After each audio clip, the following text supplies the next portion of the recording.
Hi folks, Rick Vanderweilen. This edition of Hometown Highlights, we're lucky enough to be riding the Hamiltonian. We're going to stop at two restaurants, and as much as you believe I'm going to eat at both, I'm only eating at one. But joining me today in Fishers, Indiana is Dave Wilcox, the director of the Indiana Transportation Museum, and our conductor, Chris Shakely. Shakely, yes. Sounds like an orchestra. We've got a conductor and a director. Absolutely. But we're going to ride a train. That's We right. appreciate you guys taking some time to talk with us about the train.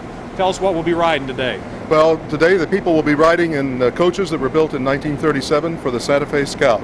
They used to run from Chicago to San Francisco and also to Los Angeles, and it was an all-coach train, and of course they're still all coaches.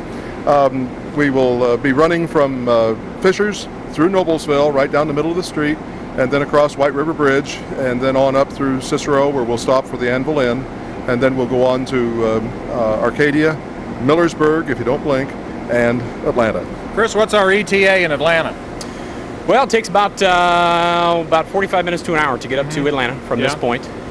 Maybe a little longer today because during the Hamiltonian we like to relax and take a very nice and easy trip and let everybody enjoy the scenery, especially on a fantastic Friday night just like this. They get to see the Indiana countryside. Dave, in real life, you're the director of the Indiana Transportation Museum. That's correct. In real life, Chris, what do you do? I play with little diesel engines. Here we play with big diesel engines, but I'm a customer service rep for International Truck and Engine Corporation, and we make Power Stroke diesels in a pickup truck. And many of the folks that help with the Indiana Transportation Museum are volunteers, or this is kind of a second career for them, right? We might say this is all volunteers. We have one person who is paid, and that's our track maintenance and signal maintenance supervisor. Everyone else is a volunteer.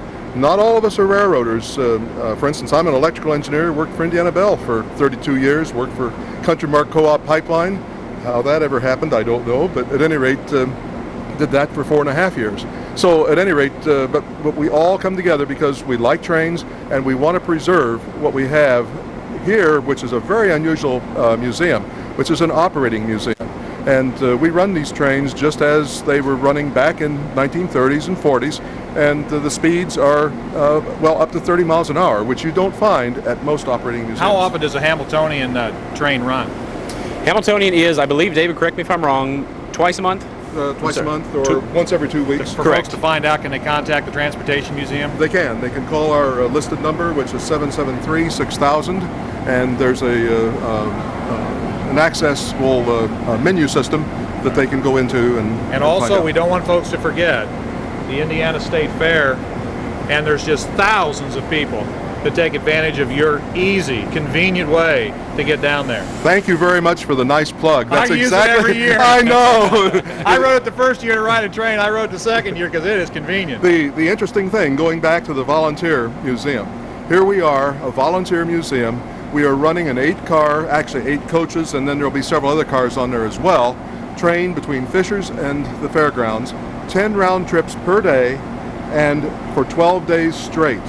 And we have 2 crew changes per day. Will we have the presidential car this year? We do. Right. Take my advice, folks. Spend a little extra. Ride that car. You want a sense of the history of a railroad, you've got to ride. Is it called the presidential? It's called Nickel Plate Number 1. Nickel Plate Number 1. But it was used by the owners of the Nickel Plate Railroad from 29 to 36. And then the presidents of the Nickel Plate and the C&O. That's where I got the presidents. That's right. Yeah. And immaculately restored. It's a gorgeous, gorgeous Stepping car. back into the 20s, it looks like. It is. 1929 is when it was built. Well, stay tuned. We'll be on the train on our way to Atlanta.